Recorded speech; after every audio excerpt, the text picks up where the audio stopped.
Hi everyone, सी language के lecture series में आपका स्वागत है। आइए आज हम लोग बात करते हैं कि फंक्शंस को बेहतर तरीके से यूज़ करने का एक ज़बरदस्त प्रोग्राम हम लोग देखते हैं।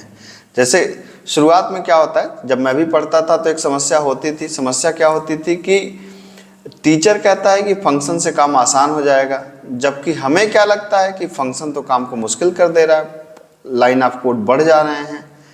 ठीक है, कुछ चीज़ें याद रखनी पड़ रही हैं। तो अब हम क्या करें ऐसा कि मतलब हमारा फंक्शन, हम कुछ ऐसा करें कि फंक्शन का लगने लगे कि हाँ यार, फंक्शन से काम जो हुआ है ये इसने, अगर हम नॉर्मल काम करते तो मेन में ज़्यादा मुश्किल होता। आइए अब उसको देखते हैं।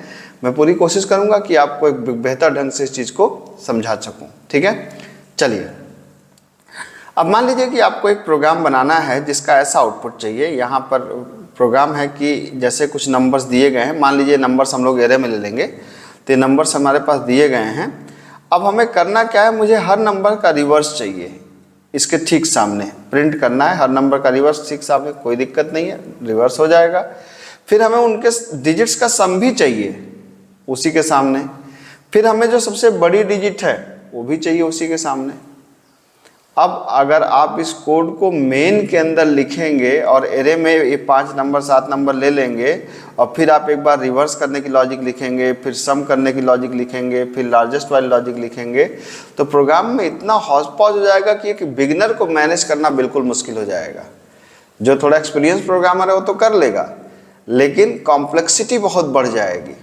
तो अगर ऐसे क्वेश्चन जिनमें कई काम एक साथ हो रहे हैं, क्या मैंने शुरुआत में याद करिए, फंक्शन 1 में मैंने क्या बताया था कि जब काम मुश्किल हो जाएगा, जब लाइन ऑफ कोड बढ़ जाएंगे, वहां पे फंक्शन आपके काम को आसान कर देगा। आइए पहले इस बात को हम लोग अब करके समझते हैं। इस आउटपुट को याद रखिएगा, हम लोग को यही प्रिंट कराना है। ठीक है, चलिए।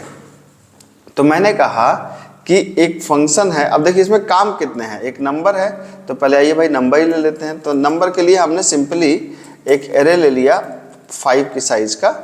ठीक है, और हमने इसमें क्या किया कि कुछ वैल्यूज दे दिए 1 2 3 4 5 6 7 8 9 3 7 5 7 9 5 5 वैल्यू हो गए क्या? हाँ हो गए भाई।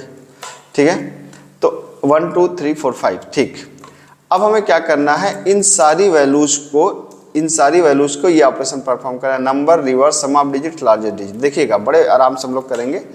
तो अब हमने कहा कि for i equal to 0, i less than 5, i plus plus, हर एक नंबर आ गया। तो हमने क्या किया, जो नंबर हमारा कौन सा है, प्रिंट ऑफ %d कामा, हमने एरे ऑफ i को प्रिंट कर लिया। आपको पता ही है कि एरे ऑफ i ने पहला नंबर प्रिंट करेगा। अब मैसेज भी देते हैं प्रिंट ऑफ /n, पहली वैल्यू क्या है, नंबर, फिर /t लगा देंगे ऊपर। ठीक है, तो अब क्या हुआ, नंबर प्रिंट हो गया आपका, कोई दिक्कत नहीं, यहाँ नंबर प्रिंट हो गया। अब इसको जरा दिखाइए, ये क्या भाई, सेमीकोलन की दिक्कत, यस, ये नंबर प्रिंट हो गया आपका। यहाँ नंबर के बाद लाइन चेंज कर देते हैं हम लोग, अभी लाइन चेंज कर दीजिए, ये नंबर प्रिंट हो गया। लेकिन अब अगला काम क्या है, नंबर के सामने उसका रिवर्स। अब रिवर्स करना है तो हम क्या कर सकते हैं, अब रिवर्स, या तो हम यहाँ पे रिवर्स की लॉजिक लिखें, फिर से चले हम वाइल लूप लगाएं और नंबर को रिवर्स करें। ठीक है, यहाँ पे, और आप यकीन मानिए हम कर तो देंगे, लेकिन वो बड़ा कॉम्प्लिकेटेड हो जाएगा।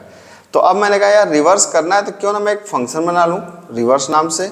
तो मैंने int रिवर्स नाम से एक फंक्शन बना लिया और कहा कि एक नंबर, मतलब हमने बताया कि एक रिवर्स नाम का फंक्शन हम बनाने जा रहे हैं जो एक नंबर लेगा और उसके रिवर्स को क्या करेगा, रिटर्न कर देगा। तो आप देख सकते हैं यहाँ पे अब क्या हुआ कि अब आपने यहाँ पर तो ऐसा कर दिया। अब int रिवर्स, ये लॉजिक लगा दीजिए, int n। अब रिवर्स की लॉजिक आपको पता ही होगी, हम लोगों ने पढ़ा है रिवर्स की logic. Reverse equal to 0, loop तब तक चले जब तक नंबर बड़ा है 0 से, r is equal to number mod 10, एक r वेरिएबल भी ले लीजिए यहाँ पे, और यहाँ पे reverse is equal to reverse into 10 plus r, फिर n equal to n divide by 10। अब अगर किसी को ये लॉजिक नहीं समझ में आ रही है तो मेरी उससे रिक्वेस्ट है कि भाई साहब आप जाएं और वाइल लूप वाली वीडियो देखें, वहाँ मैंने इस लॉजिक को 1 बाय 1 पूरा समझाया है। तो अभी यहाँ पे समझाने का इसको कोई मतलब है नहीं। तो अब मैंने कहा कि मुझे अब इसका रिवर्स भी चाहिए, तो रिवर्स के लिए मैंने यहाँ पे एक /t लगाया, फिर से कहा %d मतलब एक टैब, और मैंने कहा कि रिवर्स भाई साहब आइए और यहाँ पर इस नंबर को लीजिए एरे ऑफ i को और रिवर्स निकाल दीजिए। अब यहाँ पे हमने क्या कर दिया, यहाँ पे मैसेज दे दिया रिवर्स, ठीक है, ये लगा दिया /t और हमने लगा दिया /n। अब देखते हैं, ओह माय गॉड, सही रिवर्स नहीं कर रहा है। रिवर्स ऑफ i क्या गड़बड़ है, अच्छा रिटर्न तो कराया नहीं मैंने, रिटर्न कर दिया किसको, रिवर्स को, ठीक है। अगर प्रोग्राम में एरर है तो घबराना नहीं है, आप प्रोग्राम को दोबारा देखिए और आराम से होगा। अब देखिए नंबर का रिवर्स हो गया, कितना आसानी से हो गया रिवर्स, ठीक है। अब अगला काम मुझे क्या करना था, अगला काम करना था सम ऑफ डिजिट्स। तो सम ऑफ डिजिट्स के लिए क्या करना था, एक नंबर का डिजिट चाहिए। तो अब फिर यहाँ पर भी यही बात है, मान लीजिए हमने कहा सम ऑफ डिजिट फंक्शन का नाम है, एक नंबर आर्गुमेंट लेगा और क्या रिटर्न करेगा, उसका सम, वो भी इंटीजर वैल्यू ही होगी, तो रिटर्न कर दिया हमने। अब यहाँ पे उसको डिफाइन करिए, int sum of digit int n। तो आपको पता ही है कि सम ऑफ डिजिट निकालने के लिए क्या करते हैं, फिर से नंबर का पोस्टमार्टम करेंगे, s = 0, r वाइल क्या है, n > 0 और s = s plus r = n mod 10। एक एक डिजिट को लीजिए और उसको s = s प्लस r कर दीजिए, जोड़ते जाइए, n = n / 10, इससे सम हो जाएगा और रिटर्न कर दिया किसको हमने, सम को, ठीक है। मैं फिर से कहूँगा ये सारी लॉजिक समझना है तो वाइल लूप को देखकर एनालाइज करिए, ठीक है। अब यहाँ पे तीसरा क्या था, तीसरा था फिर से /t लगा दीजिए, था sum of digit, sum of digits, ठीक है। तो जो सम ऑफ डिजिट था, या SOD ही लिख देता हूँ मैं, काफ़ी बड़ा मैसेज आएगा, ठीक है। तो /t यहाँ लगा दीजिए आप, ठीक। अब सम ऑफ डिजिट के लिए क्या हुआ, एक फंक्शन यहीं पे फिर से कॉल कर लीजिए, यहाँ पे क्या करिए %d /t फिर से %d। अब यहाँ पे क्या कर सकते हैं आप, यहाँ पे कर सकते हैं आप सम ऑफ डिजिट और क्या पास कर दिया आपने, एरे ऑफ i को पास कर दिया आपने, ठीक है। अब देखिए सारे डिजिट्स का सम आपके सामने है, जो भी सम ऑफ डिजिट है, ठीक है। और क्या था लास्ट में, एक और था लार्जेस्ट डिजिट भी हमें बताना था। तो अब लार्जेस्ट डिजिट के लिए भी एक फंक्शन बना दीजिए, ठीक है। तो हमने एक फंक्शन बनाया int ld कर दिया, लार्जेस्ट डिजिट और int n, एक नंबर आर्गुमेंट लेगा। तो अब लार्जेस्ट डिजिट के लिए जो फंक्शन आपने बनाया, यहाँ पे देखिए ये, अब यहाँ पर आपने कहा int n और यहाँ पर भी आप करेंगे, एक mx ले लिया, mx = n mod 10 और फिर लूप चला दिया कि वाइल, एक वेरिएबल ले लीजिए r, वाइल n > 0 और r = n mod 10। तुलना कर लीजिए कि यदि r छोटा है mx से तो mx = r, ठीक है। और क्या हो गया, n = n / 10 और अंतिम में आपको क्या रिटर्न करना है, रिटर्न करना है mx की वैल्यू, ठीक। तो आप ये देख सकते हैं यहाँ पर ये कितना आसानी से, अब मैं लार्जेस्ट डिजिट फंक्शन को भी यहाँ पे कॉल कर लूँ, ठीक है, /t सम ऑफ डिजिट और /t ये आपने एक और दे दिया लार्जेस्ट डिजिट, ठीक है।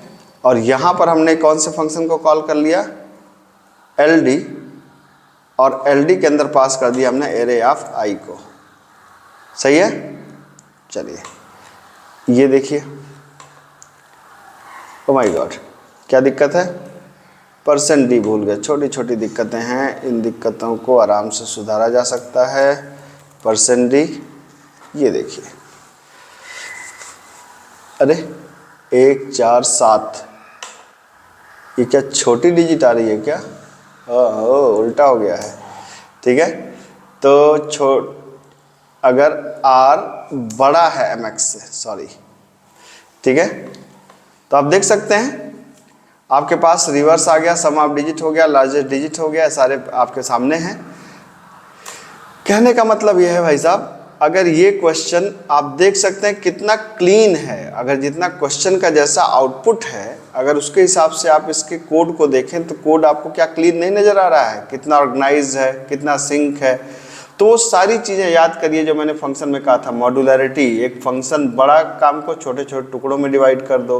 रियूजेबिलिटी, एक बार बना लो बार बार इस्तेमाल करो। स्केलेबिलिटी, अगर आप देखें तो मैंने इस प्रोग्राम को बिल्कुल स्केलेबल मैनर में बनाया है। क्या किया मैंने, पहले एक काम नंबर प्रिंट कराया, फिर मैंने उसका रिवर्स प्रिंट कराया, फिर मैंने लार्जेस्ट डिजिट प्रिंट कराया, फिर मैंने उसके सम को प्रिंट कराया। मतलब मैं इंक्रीमेंटल मैनर में उसमें बढ़ते गया हूँ। ये स्केलेबल प्रोग्राम है। एक नई चीज़ आपको ऐड करना हो तो फिर से आप ऐड कर सकते हैं। तो आई बिलीव कि ये प्रोग्राम आपको काफ़ी हेल्प करेगा। अगर आपको ऐसा लगता है कि हेल्प किया तो आप एक बार कमेंट करके बताइएगा ज़रूर। मैं ये देखता हूँ एक इंसानी फितरत होती है कि आदमी क्या करता है कि जो अच्छा लगता है उस पर कुछ नहीं बोलता। हाँ, अगर मैं गलती कर दूँ तो फिर देखिए कमेंट कितने आते हैं। तो कभी कभी अच्छाई पे भी बोला जाता है। Thank you so much.